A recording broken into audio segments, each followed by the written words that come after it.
आज जो हमारी कार्यशाला है वो अरिष्ट योगों के विषय में ही है। तो अथर्ववेद में एक प्रमाण मिलता है कि चंद्रमस्तिरे स्थिर से दीर्घम आयु, चंद्रमस्तिर से दीर्घम आयु, मानी चंद्रमा के द्वारा दीर्घायु का उल्लंघन किया जाता है, यानी नाश किया जाता है। तो चंद्रमा को अकाल मृत्यु का भी कारक कहा गया है। चंद्रमा चूंकि क्षीण बली हो जाता है, चंद्रमा पूर्ण बली हो जाता है। चंद्रमा अपनी कलाओं के द्वारा जो है वार्धक्य को प्राप्त कर लेता है, और वहीं वो क्षय क्षय भी हो जाता है कलाओं के द्वारा। इसलिए चंद्रमा के द्वारा ही आयु का वर्धन होता है, और चंद्रमा के द्वारा ही आयु का ह्रास हो जाता है। इसलिए यदि चंद्रमा कमजोर है तो जातक अकाल मृत्यु का शिकार हो जाता है। तो अरिष्ट योगों में हमने पीछे वाले भाग 1 में चंद्रमा से बनने वाले अरिष्ट योगों के विषय में जाना था। आज हम लोग थोड़ा विस्तार से अरिष्ट की तरफ बढ़ रहे हैं, और मैं समझता हूं यदि आपने आज के इन अरिष्ट योगों को समझ लिया तो आप बहुत अच्छी प्रकार भली भांति जो जातक जो पैदा हुआ है अभी अभी नवजात, आप उसके समय का आकलन बड़ी ही सुंदरता के साथ और निरपक्ष होकर के आप कर सकते हैं। तो ये अरिष्ट योग लिखे हैं बृहत पाराशर होरा शास्त्र में। आइए हम लोग समझते हैं एक एक करके इनको। स्पष्ट दिख रहा है आपको ये अरिष्ट योग? जी। लीजिए मैं इसको जूम कर देता हूं, अब आपको क्लियर दिखाई देगा। तो पहला जो योग है वो क्या है? चंद्र सूर्य ग्रहे राहुश्चंद्र सूर्य युतो यदि सौरी भौमे क्षितम लग्नम पक्ष में कम स जीवती। पक्ष माने एक पखवाड़ा, यानी 15 दिन ही वह जीता है। कब? यदि चंद्र ग्रहण अथवा सूर्य ग्रहण का जन्म हो, और सूर्य या चंद्र राहु के साथ युत हो, और सौरी किसको कहते हैं? शनि को। भौम कहते हैं मंगल को। सौरी भौमे क्षितम लग्नम, अभी मैं आपको चित्र के द्वारा भी समझाऊंगा। सौरी यानी शनि, और भौम कहते हैं मंगल की भौम में क्षितम देखा जा रहा हो। शनि के द्वारा और मंगल के द्वारा क्या देखा जा रहा हो? लग्नम, लग्न को देखा जा रहा हो, लग्न को शनि और भौम देख रहे हो, और ये स्थितियां हो, चंद्रमा चंद्र ग्रहण का जन्म हो अथवा सूर्य ग्रहण का जन्म हो, ग्रहण पड़ रहा हो उस समय, ऐसे समय जातक का जन्म हो। और क्या हो उसकी जन्म पत्रिका में? राहु जो है वो चंद्रमा या सूर्य के साथ युति बना रहा हो। जब ग्रहण होता है तो युति बनेगी, और सौरी यानी शनि और मंगल लग्न को देख रहा हो, तो पक्ष में कम से जीवती, तो वह क्या होता है? वह एक पखवाड़ा यानी 15 दिन ही जी पाता है। अब मैं आपको समझा देता हूं इसको कैसे देखेंगे आप जन्म पत्रिका में। जैसे ये आपके सामने ये जन्म पत्रिका है। अब मान लीजिए किसी व्यक्ति का जन्म सूर्य ग्रहण का है, और कहीं पर भी मान लीजिए चले हमने लग्न में लिख दिया, लग्न में सूर्य बैठे हो, और कहाँ हो? राहु के साथ युत हो, युति हो रही हो, सूर्य राहु एक साथ हो, और मंगल शनि की दृष्टि पड़ रही हो। मान लीजिए मंगल यहाँ बैठ गए हैं, ठीक है, 10th भाव में, और मान लीजिए शनि यहाँ बैठ गए हैं 4th भाव में। अब देखिए आप, शनि की तो पड़ गई 10th दृष्टि लग्न के ऊपर, और मंगल की पड़ गई 4थी दृष्टि लग्न के ऊपर। मंगल 4th दृष्टि से देखते हैं ना, और शनि 10th दृष्टि से देखते हैं, ये विशेष दृष्टियां होती हैं। तो आप क्या देखेंगे ऐसी स्थिति में? क्या कहेंगे आप ये कहेंगे कि भाई 15 दिन तक मरण योग है, 15 दिन में मरण हो जाता है। कहने का तात्पर्य है कि 15 दिन तक ऐसे जातक का जो जीवन रहेगा वो अत्यधिक कष्टप्रद रहेगा। ये मारक योग होता है एक तरह से, अगर सावधानी नहीं बरती गई, है ना, तो प्रायः मरण भी हो जाता है कम आयु में ही, पैदा होते ही 15 दिन में। तो इस योग के संदर्भ में कोई शंका किसी को? गुरुजी एक है मेरी। हाँ जी। राम राम। ये मंगल और शनि अगर एक साथ बैठेंगे तो उस स्थिति में भी तो मंगल अगर जैसे 10th में शनि और मंगल दोनों हो जाएं तो मंगल के साथ साथ शनि का प्रभाव भी जाएगा ना लग्न पे? नहीं वो भी जाएगा। विचार किया जाएगा? नहीं नहीं जाएगा। जाएगा, शनि की दृष्टि कहाँ हुई? लग्न को देखना चाहिए ना। ना आप अगर मंगल के साथ बैठते हैं तो हम लोग नॉर्मली विचार करते हैं ना कि मंगल के साथ शनि बैठा है, इसका मतलब शनि का आपने प्रभाव भी लग्न पे जा रहा है। आपने शनि को यहाँ बैठा दिया, हाँ, अगर यहाँ पे बैठा दिया तो ठीक है, मंगल के मंगल साथ साथ में शनि का प्रभाव भी जाएगा ना? क्यों जाएगा? शनि की दृष्टि लग्न पे कहाँ पड़ रही है? युति के कारण से मंगल की। अरे तो मंगल पे तो प्रभाव पड़ा शनि का, लेकिन लग्न पे कहाँ प्रभाव पड़ा? अच्छा, भाई ठीक हो गया। शनि की तीसरी तृतीय दृष्टि कहाँ गई लग्न के ऊपर? लेकिन प्रभाव हो गया, दृष्टि नहीं गई। नहीं ठीक हो भाई, गया, दृष्टि साफ वाला क्लियर साफ हो गया। उन्होंने सीधा सीधा जी, लिखा है, सीधा कि सीधा ये दृष्टि लिखा हो। है कि हाँ, सौरी ठीक भौमे हो गया, क्षितम लग्नम, शनि की और प्रभाव नहीं मंगल कहा, की केवल दृष्टि दृष्टि हो। कही उन्होंने। नहीं जी, बिल्कुल जी, सीधा सीधा कह रहे हैं, इसमें तो शंका वाली ठीक बात हो ही गया, नहीं है कोई। ठीक तो हो ये गया। प्रथम योग सब स्पष्ट हुआ। गुरु जी, एक प्रश्न मेरा है हाँ, कि क्या क्या हम कुंडली देख के बता सकते हैं कि जातक का जन्म चंद्र ग्रहण या सूर्य ग्रहण में हुआ है? बिल्कुल बता सकते हैं आप। युति होती है राहु की, राहु या केतु? राहु और केतु दोनों की युति होगी सूर्य ग्रहण में और चंद्र ग्रहण में। अच्छा, यानी कि राहु या केतु दोनों में से अगर किसी की युति हो भाई तो एक उसको साथ हम तो ग्रहण नहीं, मानेंगे। एक साथ तो नहीं होंगे ना। राहु और केतु हाँ, तो एक दूसरे के सम्मुख होते हैं, तो या जी तो जी। राहु की युति होगी या केतु की युति। देखिए,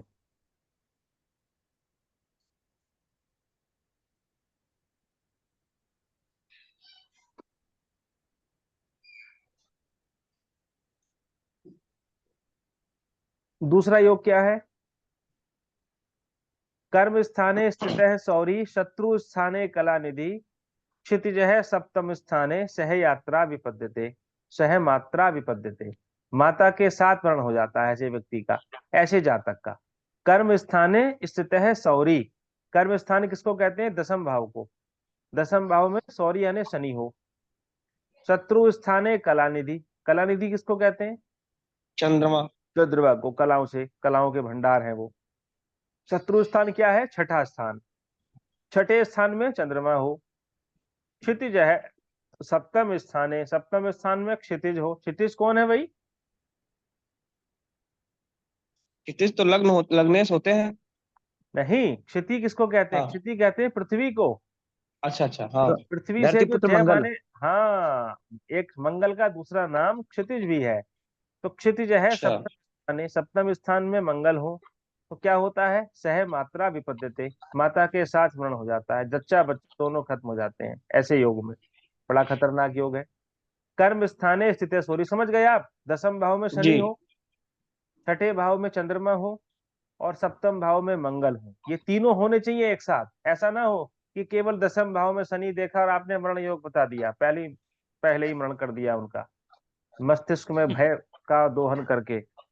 तीनों योग अगर हो एक साथ तभी आप उसको कहेंगे, और तीनों के तीनों षड बल में भी अगर बली हो, बहुत ज्यादा बली हो, है ना, तब ही आप इसको निश्चय करेंगे। उपस्थिति के साथ साथ में जो बृहद पाराशर के सिद्धांत हैं, आपको उनका भी अध्ययन करना है कि ग्रह जो है वो बूढ़ा ना हो, वृद्धावस्था को प्राप्त ना हो, है ना, और जो है बाल बाल अवस्था में भी ना हो।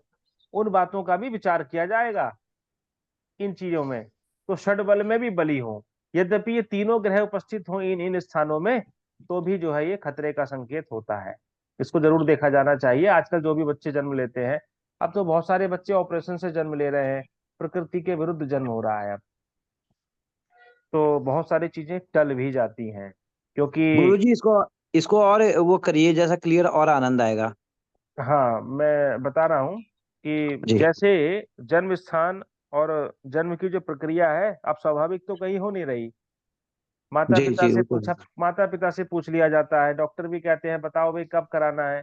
और जो हम्म, अभिभावक हैं वो पंडित जी के पास चले जाते हैं, भाई बता दो मूल कब है, मूल तो नहीं है अगले कुछ दिनों में, मूल नहीं है। हम्म, तो बोले अगर मूल है तो भाई मूल को बचा दो, 2 दिन बाद करा लेंगे, ऐसा करके। तो अब क्या है, जन्म जो है वो भी अपने हाथ में ले लिया। तो जो स्वाभाविक वह ये जो प्राकृतिक योग हो गया। है, ये योग कब हम्म, फलीभूत होंगे? ये योग तब फलीभूत होंगे जब व्यक्ति का जातक का जन्म स्वाभाविक तरीके से हुआ होगा। प्रकृति का विज्ञान है ज्योतिष, ठीक है।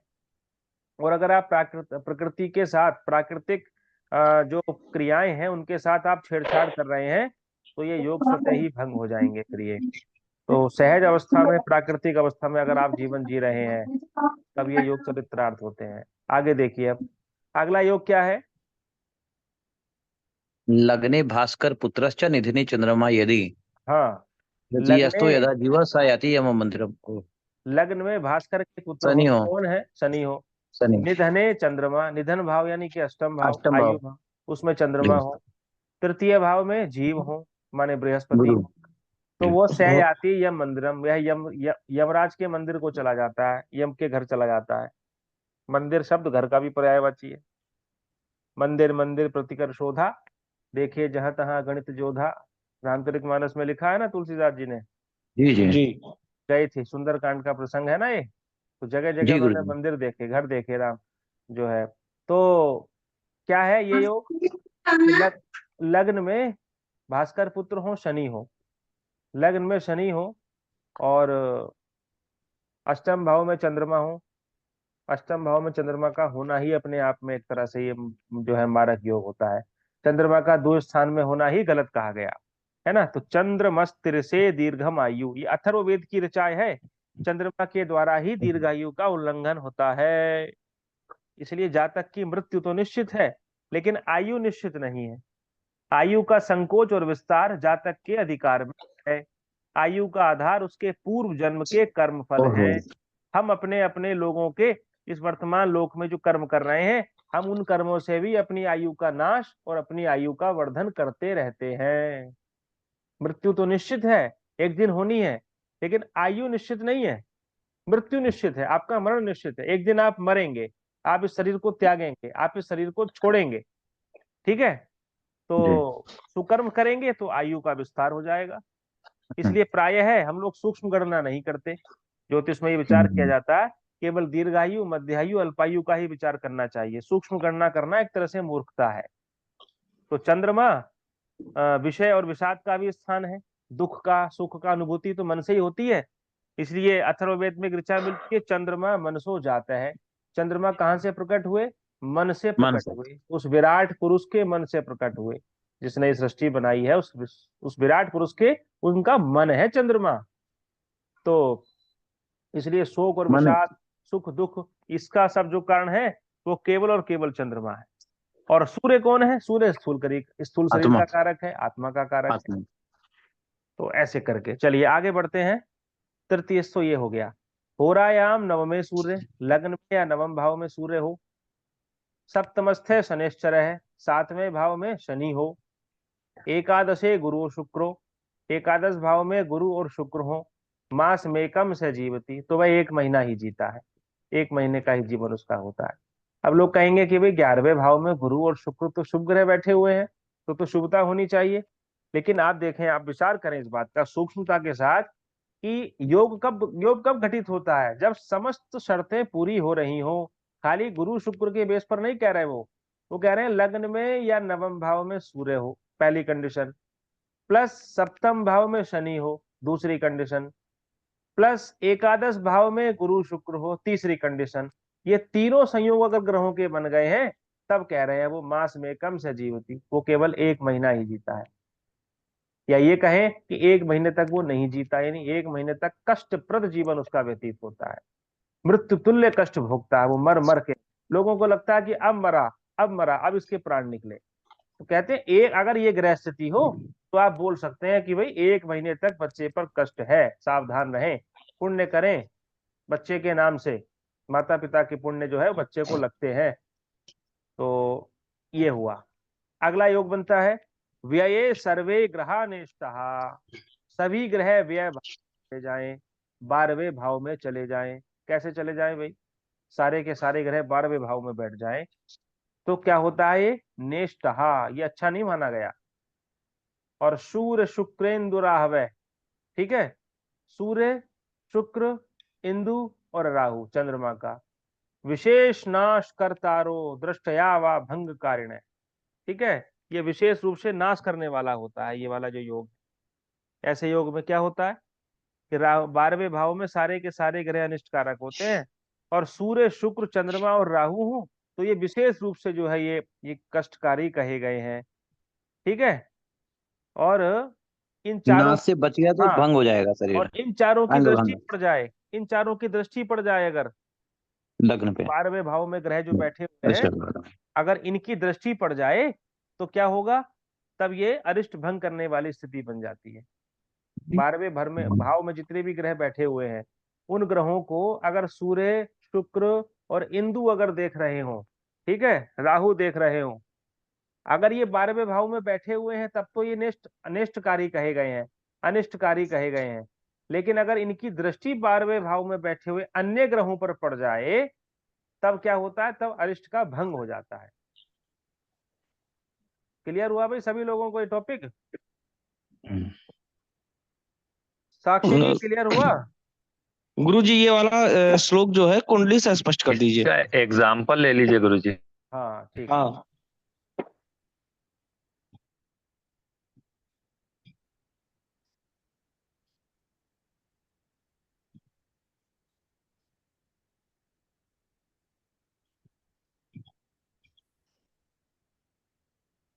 देखिए ये कुंडली है और 12वें घर में कौन कौन बैठे हैं?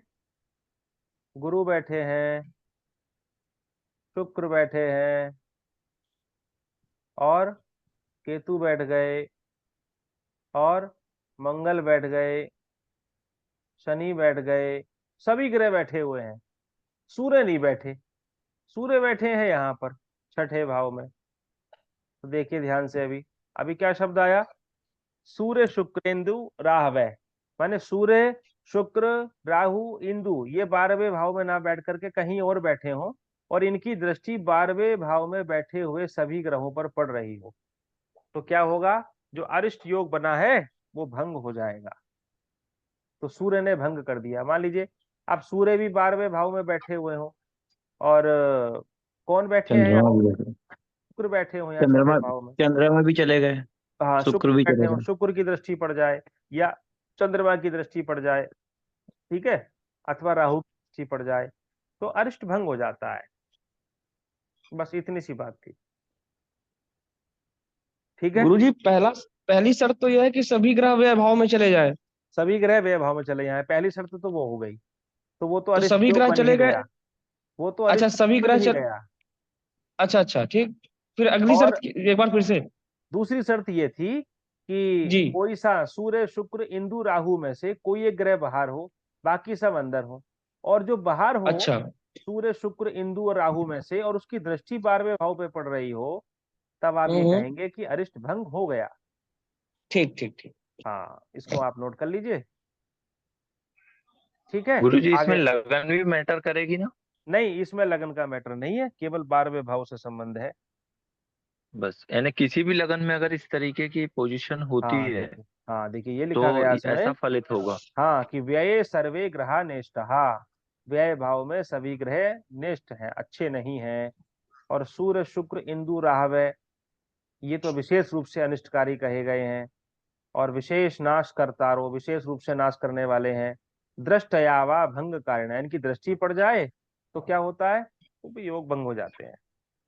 आगे देखिए अब, पापान वितः शशि धर्मे द्यून लग्न गतो यदि शुभैर्वेक्षित अयुतस्तदा मृत्यु प्रदह शिशो। इसका क्या अर्थ हुआ? पापान वितः शशि धर्मे, शशि माने चंद्रमा, पाप से युक्त होकर के, यानी पाप ग्रहों की दृष्टि हो चंद्रमा पर या पाप ग्रह साथ में हो, और धर्म में हो चंद्रमा। धर्म भाव कौन सा है? नवम नवा, भाव, यानी नवे भाव में चंद्रमा बैठे हो और उस नवे भाव में बैठे हुए चंद्रमा को पाप ग्रह देख रहे हो, अथवा पाप ग्रह भी नवम भाव में जो है चंद्रमा के साथ हो। और द्यून लग्न गतो यदि, इसका क्या मतलब हुआ? द्यून किसको कहते हैं? सप्तम भाव को, सप्तम भाव ठीक है। और लग्न माने लग्न भाव को। लग्न। तो चंद्रमा पाप युक्त होकर के या तो धर्म में हो या सप्तम भाव में हो अथवा लग्न में हो, गतो माने चला गया हो, और शुभ ही अवेक्षित अयुतस्तदा, और शुभ ग्रहों से ना वो देखा जा रहा हो अवेक्षित, ना ही अयुत, ना ही वो इसकी युति हो रही हो, तदा मृत्यु प्रदय शिशु हो, तब वह शिशु की जातक की मृत्यु को प्रदान करने वाला होता है। इसको मैं आपको समझा देता हूँ।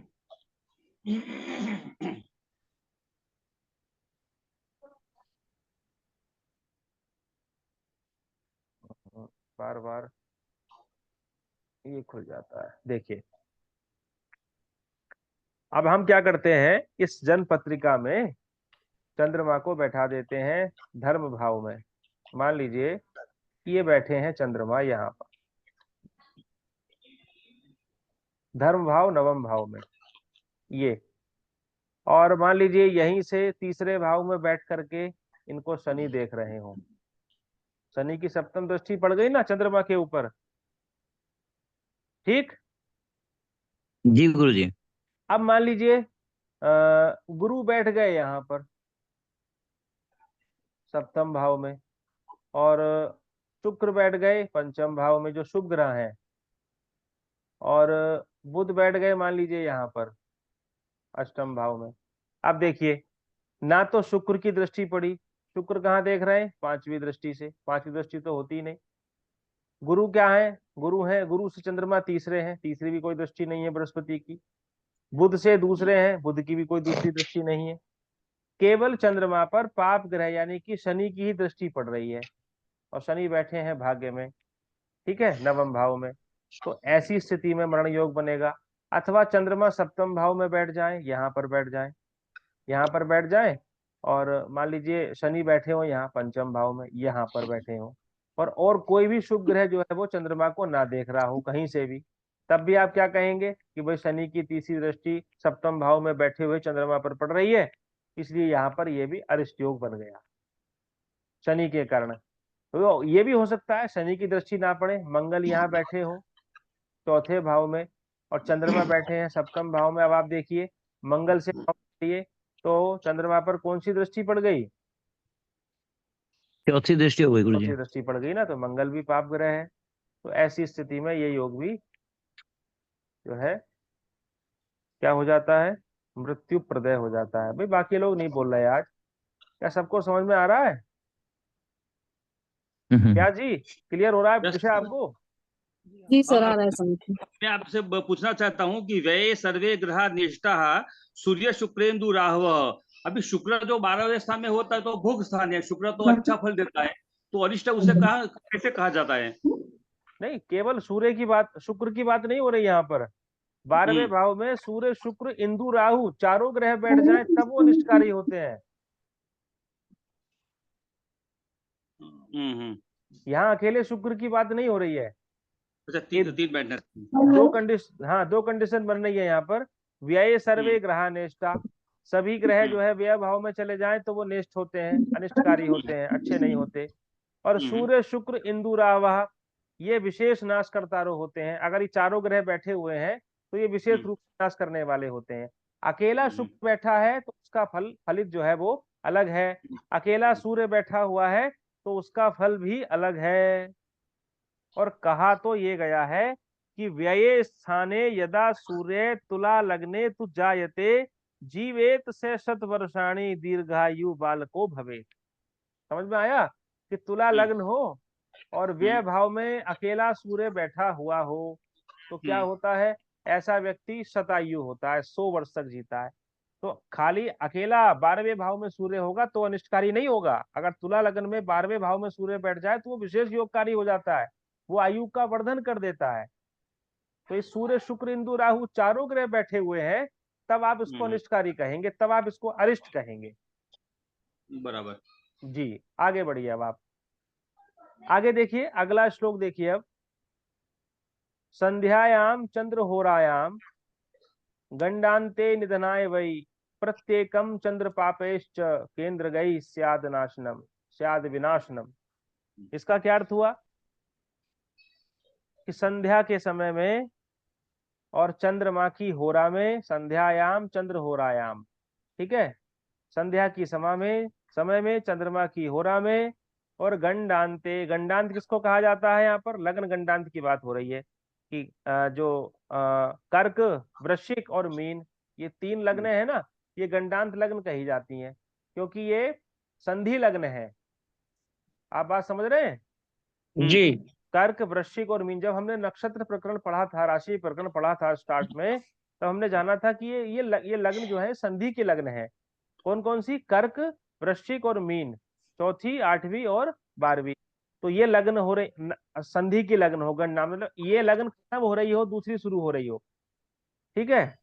कर्क बिल्कुल बॉर्डर की हो, वृश्चिक की बॉर्डर की हो, मीन भी बॉर्डर की हो, बिल्कुल अंत की लग्न हो कि खत्म हुई होने जा रही हो, और संध्या का समय हो, और चंद्रमा की होरा चल रही हो। होरा की गणना आप लोग कर ही लेते हो, पंचांग के द्वारा 1 घंटे की होरा आती है प्रतिदिन लगभग।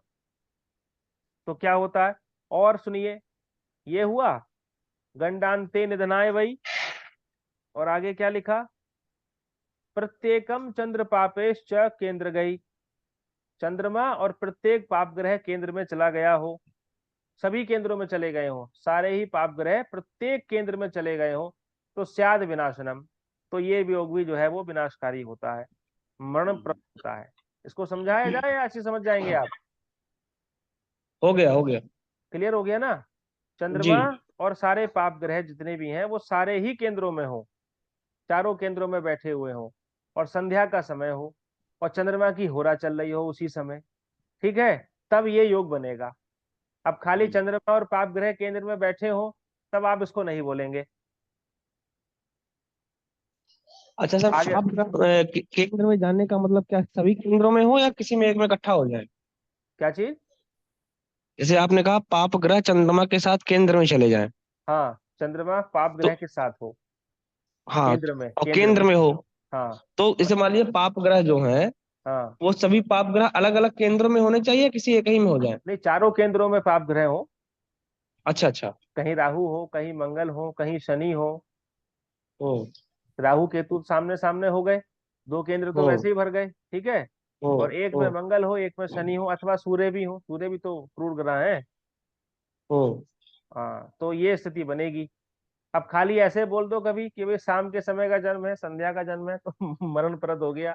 ऐसे तो दुनिया भर में बच्चे शाम के समय पैदा होते हैं, चंद्रमा की होरा में भी बहुत बच्चे पैदा होते हैं, तो ये सारी चीजें बनकर के ही दुर्योग बनता है। आइए, आपको बात समझ में? सर एक बार जी। गंडांत बता दीजिए। तो ये भी सर्पयोग भी तो बन गंडांत जाएगा। कहते हैं कर्क, वृश्चिक और जी। मीन, ये 3 लग्नें गंडांत लग्न कही जाती हैं। सभी ग्रह केंद्र में होंगे तो सर्पयोग भी तो बनेगा।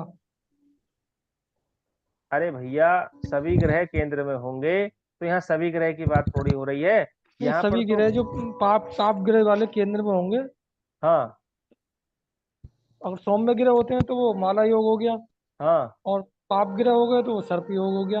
हाँ, तो वो खाली वही नहीं देखना है, उसके साथ साथ चंद्रमा की होरा में भी जन्म हो, और गंडांत लग्न हो, कर्क वृश्चिक या मीन हो, खत्म हो रही हो बच्चे की उस समय, या तो कर्क लगन में जन्म हुआ हो, कर्क लगन भी 27, 28, 29 अंश की हो, खत्म हो रही हो, अथवा वृश्चिक लगन हो, वो भी 29 या 30 अंश की लगभग हो रही हो, अथवा जी मीन दो। लग्न हो, वो भी समाप्त हो रही हो, और संध्या का जन्म हो, और केंद्र में पाप ग्रह हो के साथ, तब ये बनेगा योग।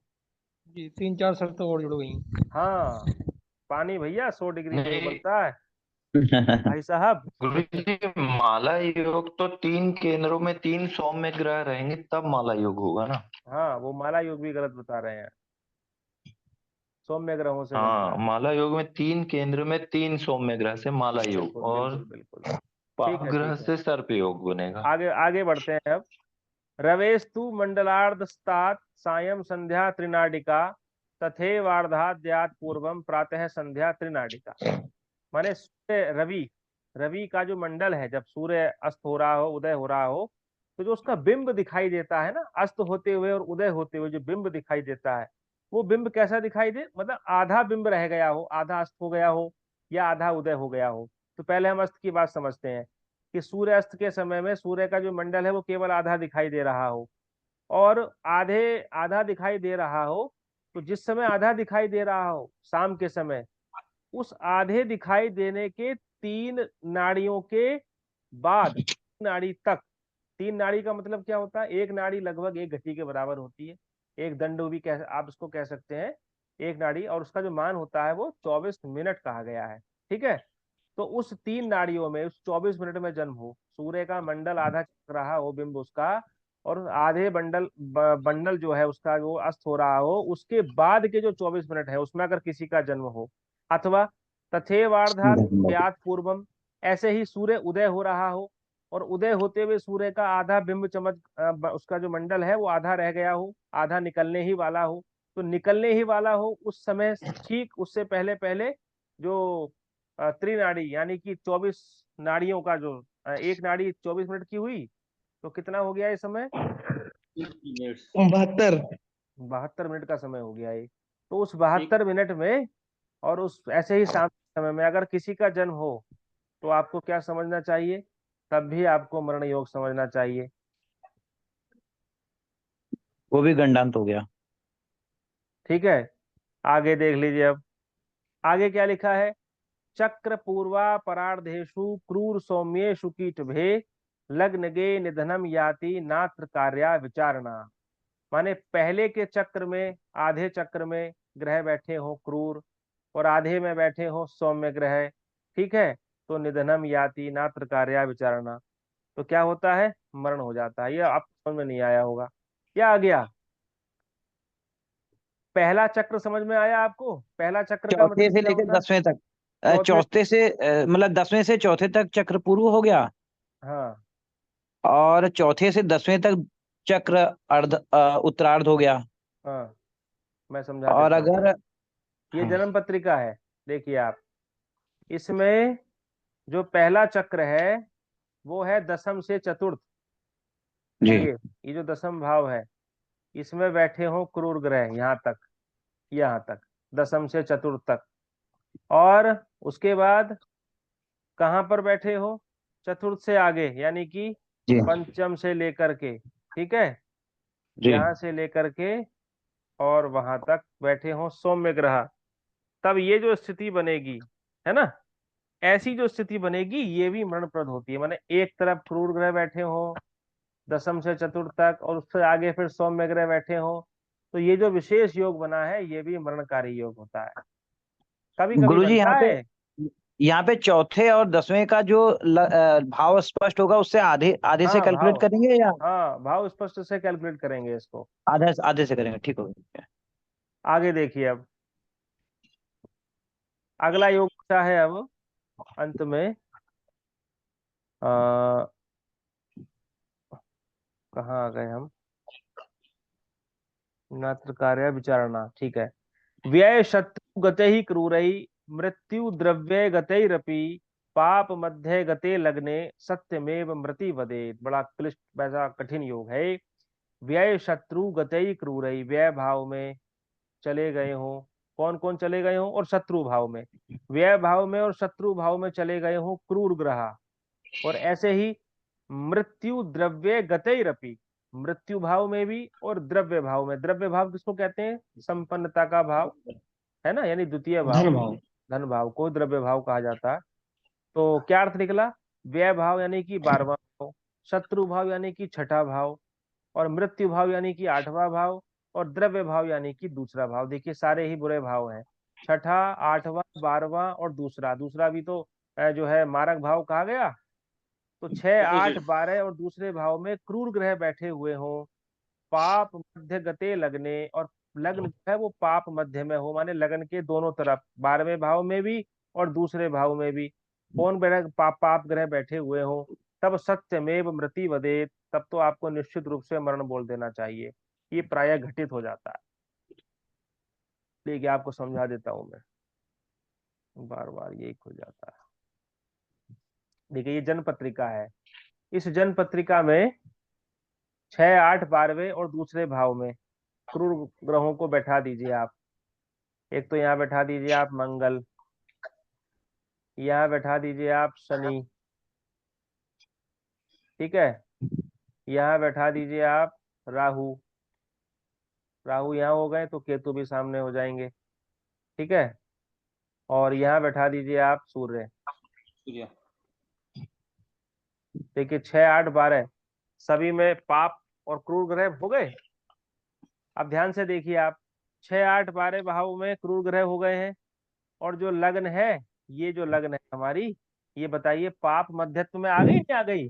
लग्न के एक तरफ भी पाप ग्रह है और दूसरी तरफ भी पाप ग्रह है। तब जी ये जो योग बना, जी ये सत्य मेव मृतिम वदेत, सत्य निश्चित तौर पर, तो आप जानिए कि ये प्रायः घटित हो ही जाता है। अगर अगर गुरुजी यहाँ पे लग्न या और ऐसी चंद्रमा स्थिति, हो जाए तो और ज्यादा हो गया। एक बार वो बता दूं आपको मैं, लग्न में। ऐसी ऐसी स्थिति में अगर चंद्रमा भी इन 6, 8, 12 में हो, तो ये ओहो। मेरे मेरे अनुभव की बात है कि ऐसे बच्चे हाँ बहुत हाँ। हैं, ऐसे बच्चे बहुत कम जीते हैं। चंद्रमा भी अगर ऐसी स्थिति में 6, 8, 12 में पहुंच जाए, यहाँ आ जाए, या 12वें घर में चंद्रमा हो जाए, या यहाँ हो जाए, तो ये वास्तव में जो है बड़ा ही दुर्योग है। और अगर ऐसे लग्न भी ऐसे पाप मध्यत्व में आ जाए तो और भी हो गया वो तो लग्न तो पक्का। यहाँ पर, यहाँ तो लग्न है ही पाप मध्यत्व में। लग्नेश की बात कर रहा हूँ गुरुजी। हाँ, लग्नेश भी पीड़ित हो जाए तो फिर हाँ, मतलब जितनी ज्यादा कंडीशन बनती चली जाएंगी, उतना ही पास हो जाएगा। हाँ, प्रतिशत के रूप में आप बता दीजिए कि भाई जी ये स्थिति है। सारी स्थितियों को जी आप चेक करिए, देखिए पहले कितने % बन रहा है। खाली एक ही योग के भरोसे मत रहिए, इन सारी चीजों को देखिए। अगर बहुत ज्यादा मात्रा में शर्तें पूरी हो रही हैं तो फिर जीवन कम ही समझिए। अगला देखिए आगे, लग्न सप्तमगौ पापौ चंद्रोपि क्रूर संयुत है, यदा नावेक्षित है सौम्यई शीघ्रान मृत्युर्भवेत् तदा। ये इसका भी क्या वही अर्थ होगा। हुआ कि लग्न में लग्न और सप्तम में 7वें में पाप ग्रह पाप चल जाएं, चले जाए, और चंद्रमा चंद्रोपि क्रूर क्रूर ग्रह से संयुत युक्त है, चंद्रमा क्रूर ग्रहों से युक्त हो जाए, यदा नाव्यक्त और है शुभ सौम्यई शुभ ग्रहों से ना सौम्य देखा ग्रहों से जाए, दिखाने में तो क्या होता है? शीघ्र शीघ्र मृत्यु हो जाती है। ठीक है, समझ में आ गया? ये तो बड़ा आसान योग है। जी लग्न में और सप्तम भाव में। मोनिका जी बताएं, आपको क्लियर हुआ ये विषय? सर मेरा नेटवर्क चला गया था, आवाज ही नहीं आई। अरे, और बाकी लोग बताएं, उषा वर्मा जी, प्रेमलता पांडे जी, आ गए साक्षी मैंने मेहता समझ। जी, मनीषा जी बताएं। मनीषा जी आज चुप है। नहीं आ रहा समझ में। ये योग समझ में नहीं आया आपको? चलिए कुंडली ले लेते हैं। एक और मेरे दिमाग में बात चल रही है। हाँ, अभी चलने दीजिए, पहले मैं पूरी कर देता हूँ इसको। ये वाली कुंडली देखिए आप, और ये अंतिम योग मैंने समझाया था, शुभ समझिए। लग्न सप्तमगौ पापौ, लग्न में यानी यहाँ पर ये, और सप्तम भाव में यानी कि यहाँ पर सारे पाप ग्रह बैठ जाएं, सारे पाप ग्रह।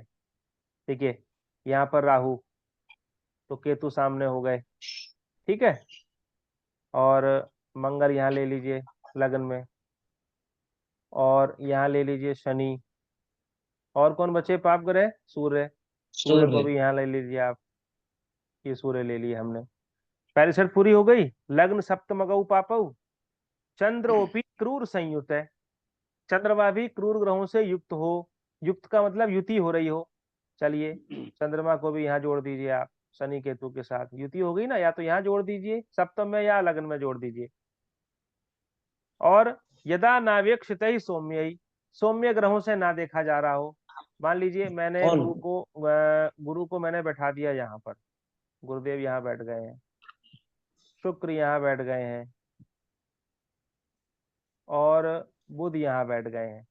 अब मुझे बताइए आप, क्या बुध की दृष्टि पड़ी चंद्रमा के ऊपर? 7वीं दृष्टि नहीं। नहीं पड़ी। गुरु की होती है, 7वीं भी होती है, और 5वीं और 9वीं होती है विशेष। बताइए, क्या गुरु की चंद्रमा पे नहीं 5वीं, पड़ी। 9वीं, 7वीं पड़ी? नहीं। नहीं पड़ी। शुक्र की केवल 7वीं होती है, क्या शुक्र की 7वीं पड़ी चंद्रमा पर? नहीं। नहीं पड़ी, तो योग बन गया।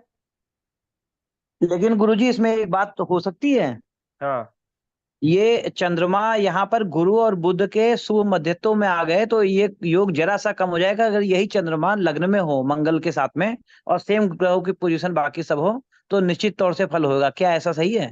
नहीं, अच्छा, अपनी तरफ से शर्तें मत बनाइए। सर जी उसपे ऐसा हो सकता है कि चंद्रमा चतुर्थ स्थान में रखो तो? चंद्रमा को चौथे में रख देंगे तो फिर युति कहाँ बनेगी क्रूर ग्रहों से? युति नहीं होगी, युति नहीं होगी। ऐसा वो लिखा है कि लग्न सप्तमगौ पापौ, हाँ लग्न और सप्तम में पाप ग्रह होना चाहिए, सभी पाप ग्रह नहीं मेरे हाँ ख्याल से। हाँ सभी पाप ग्रह नहीं, तो ही चंद्र से युति बनेगी पाप ग्रह से, दूसरा हाँ। पाप ग्रह बने चंद्र के साथ। चलिए, हाँ, ये लग्न आपकी, पर ये बात आपकी मानी जा सकती है। मान लीजिए मंगल यहाँ हो नहीं चौथे नहीं, भाव में। मंगल को वहां चंद्रमा चतुर्थ में रखो। नहीं, हमने वहां पर सूर्य राहु लिख दिए हैं लगन में। हाँ सप्तम में हाँ हमने हाँ, शनि शनि केतु लिख दिए हैं। अब हम तो चंद्रमा को यहाँ लिख रहे हैं मंगल के साथ। बस बस हाँ। ठीक है, चौथे भाव में मंगल हो गया। हाँ, तो बिल्कुल सही बात है, आपकी बात ठीक है। सबका शब्द नहीं आया, लग्न सप्तमगौ पापौ आया है।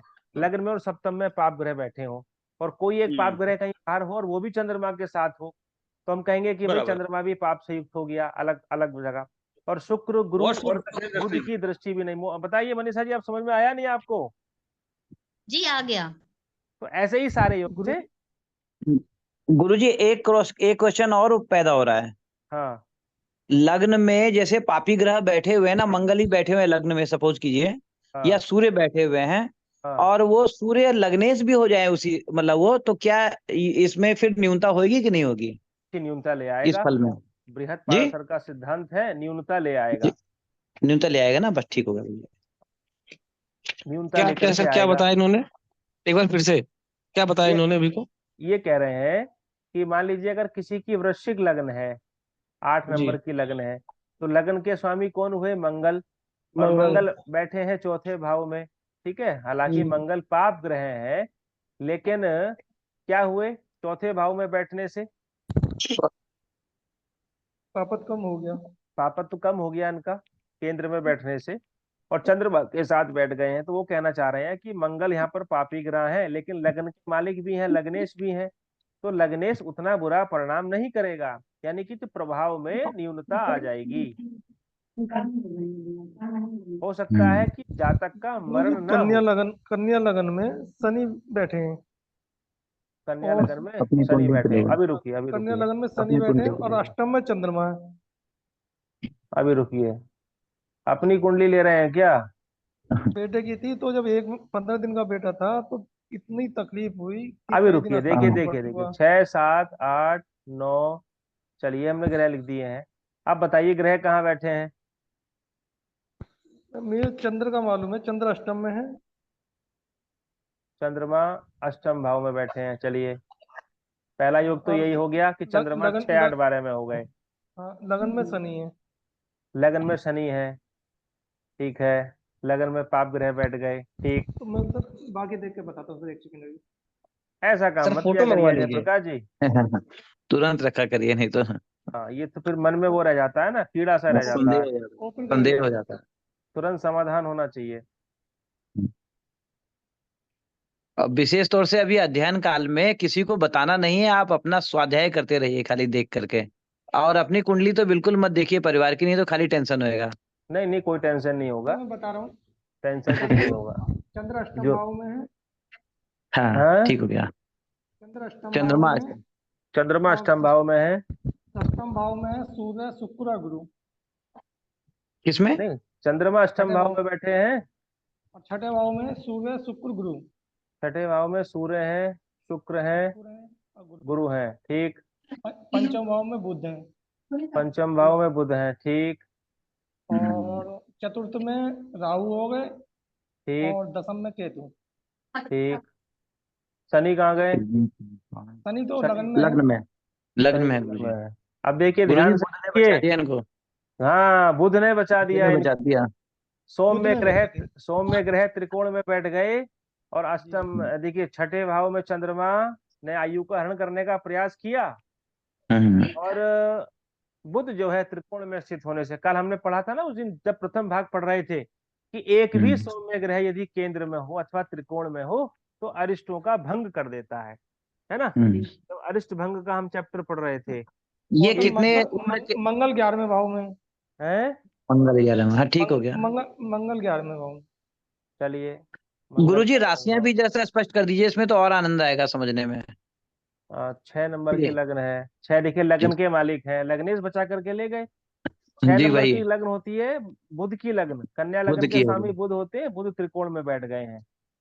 7 8 9 10, और ये 11, और ये 12, ये और निमोनिया ये हुआ था क्या 1। इसको? निमोनिया सब ऐसे परेशानी हुई थी, मैंने कई अस्पताल बदले और निमोनिया हुआ थोड़ा था क्या? दिखाया। निमोनिया नहीं हुआ था, बीमारी पता चली वो ऐसा लगा था, डॉक्टर ने बताया लीवर में नहीं, कोई अंदर ही कोई कमी थी। चलिए ठीक है, तो ये प्रैक्टिकल भी हो गया आपकी जन्म पत्रिका के द्वारा, कि चंद्रमा का 6 8 12वें भाव में होना कितना अनिष्टकारी होता है। अथर्व कार्य हुआ था सर। ऋचा है ना, जो अभी हम आपको अथर्ववेद की ऋचा बता रहे थे, कि चंद्रमस्तिर दीर्घम आयु, चंद्रमस्तिर से दीर्घम आयु। और ये गुरुजी इसमें केम ध्रुव योग 14वें भी है, वो तो भंग हो 14 गया ना। 1 24 है। केम ध्रुव योग तो भंग हो गया शनि लगन में बैठने से। हेमुद्रुम योग भंग नहीं हुआ, हेमुद्रुम योग बना हुआ है। नहीं कहते हैं कोई चंद्रमा, अगर मतलब केंद्र में कोई ग्रह हो नहीं, चंद्रमा केंद्र में बैठे हों तब केमद्रुम योग भंग होता है। अच्छा गुरुजी, इसमें तो मीन राशि में चंद्रमा है ना, 6 7 8 9 10 11 ना, ठीक हो गया, ठीक हो गया। ये मेघ राशि में अगर पहले चरण में अश्विनी नक्षत्र में ही हुआ तो एक प्रकार से वो भी तो मूल भी तो हो रहा है इनका। हाँ, गुरुजी बहरहाल अगर जन्म के समय ही ये कंडीशन रही हो नहीं, ये तो चंद्रमा तो इनकी भरणी नक्षत्र में हुआ ना। अच्छा अच्छा, चलिए बहुत सुंदर। भरणी इसका मतलब आपकी भरणी पत्नी बहुत ही जो है वो है पुण्यात्मा है, आपकी धर्म पत्नी। यहाँ तो वो हाँ तो शुक्ल बहुत जी ने कृपा करती भविष्यवाणी है। कर दी आपकी। गुरुजी हाँ, हाँ पूछिए। लेकिन एक चंद्रमा जैसे मेरे अष्टम और भाव में है सूर्य के साथ। अभी रुक जाइए जय प्रकाश जी, चंद्रमा अष्टम भाव में सूर्य के साथ है। सूर्य के साथ है, ठीक। सप्तम और में मंगल बुध और शुक्र हैं। सप्तम में मंगल है, बुध है और शुक्र है, ठीक। छठे में राहु। छठे में राहु। नवम में गुरु। नवम में गुरु। दशम में शनि। दशम में शनि। 12वें भाव में केतु। 12वें में केतु। तो मेरा ये पूछना था कि हम्म केंद्र में शुभ ग्रह के साथ अशुभ भी हैं। नहीं, ये इसको जानती हैं आप, जिसकी जन्म पत्रिका बता रही हैं? हाँ जी। ये जीवित है? हाँ है। देखिए कितने वर्ष का हो गया? ये हो गया है 6 वर्ष का। 6 वर्ष का हो गया। देखिए पहली बात तो ये है कि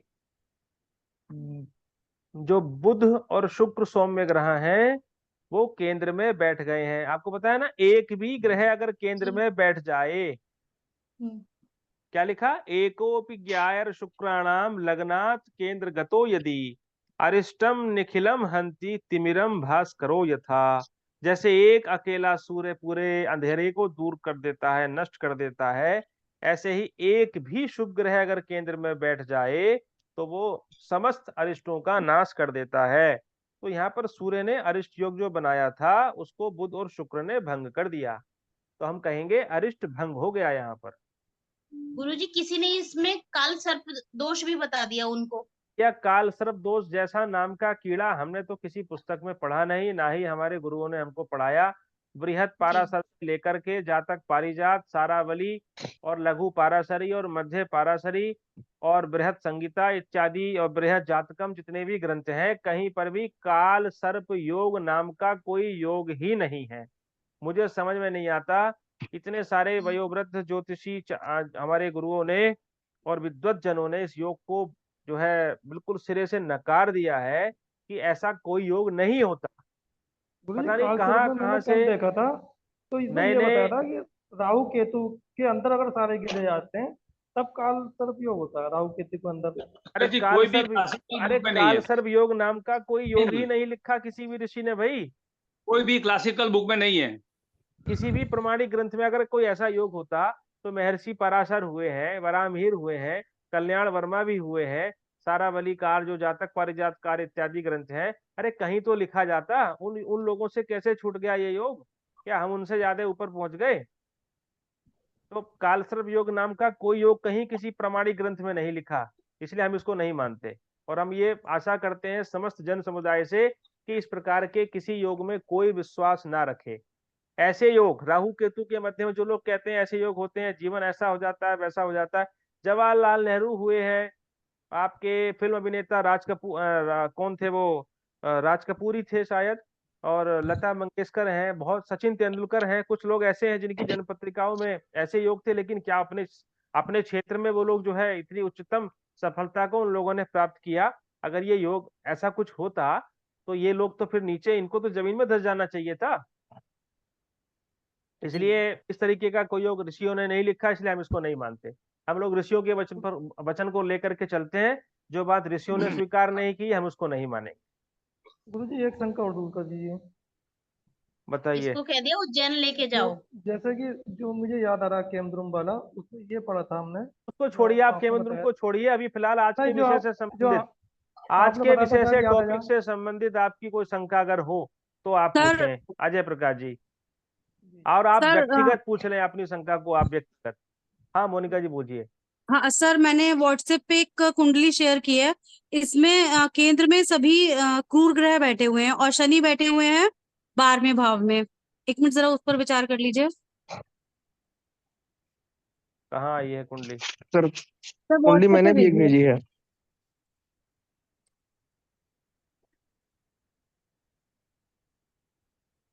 स्वराज जी की कुंडली आई है व्हाट्सएप पे, और किसी की नहीं आई।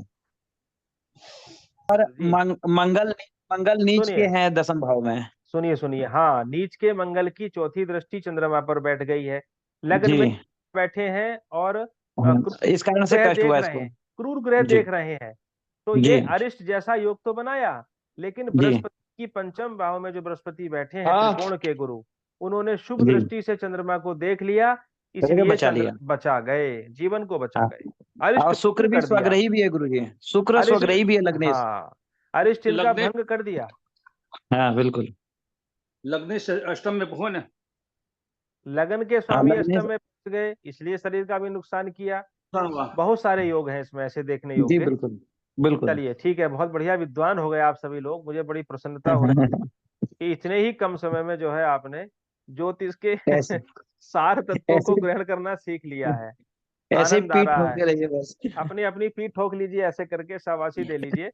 और मैं समझता हूँ कि तीन सर चार मैं तो महीने आऊंगा में आपसे पीठ ठुकवाने के लिए वहीं पे तीन मुरादाबाद। चार महीने में देखिए, मैं फिर कह रहा हूं अपनी बात को, इस बृहद पाराशर होरा शास्त्र को यदि आपने पढ़ लिया, ठीक है, इस ग्रंथ को आपने पढ़ लिया, पूरा चाट गए ना आप इसको, आपकी समाज में ख्याति तो अलग होगी होगी, बाकी आपको दिव्य दर्शन होने लगेंगे।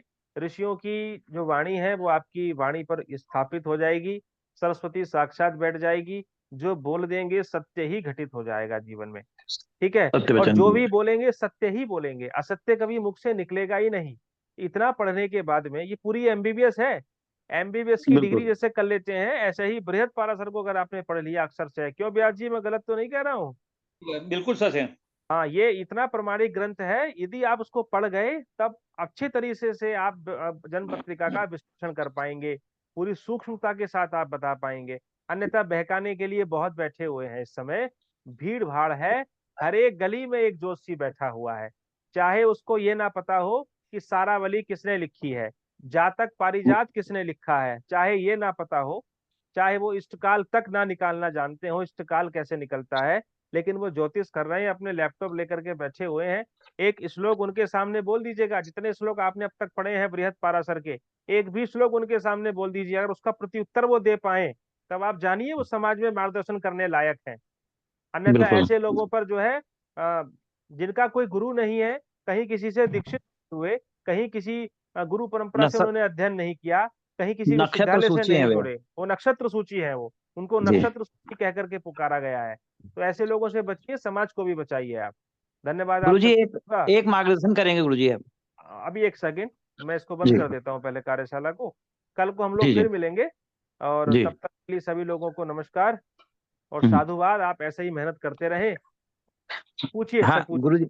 जो भी व्हाट्सएप के माध्यम से या जो यूट्यूब के माध्यम से सीख रहे हैं, जो भी लोग सीख रहे हैं, उनको बृहद पाराशर के अधिकांश श्लोक कंठस्थ होने चाहिए, उनका आप ठीक वाचन होता है। करें, है ना, उसके श्लोकों के माध्यम से आप उसका अध्ययन करें, अध्यापन भी करें, इस विद्या को ज्यादा से ज्यादा आप इसको फैलाएं। अच्छा लगेगा, मुझे बहुत अच्छा लगेगा। ओम सर्वे भवन्तु सुखिनः, सर्वे सन्तु निरामया, सर्वे भद्राणि पश्यन्तु, माँ कश्चित् दुःख भाग् भवेत्। ओम शांति ही शांति ही शांति ही। ठीक है। सर्वेभ्यो नमो नमः। नमो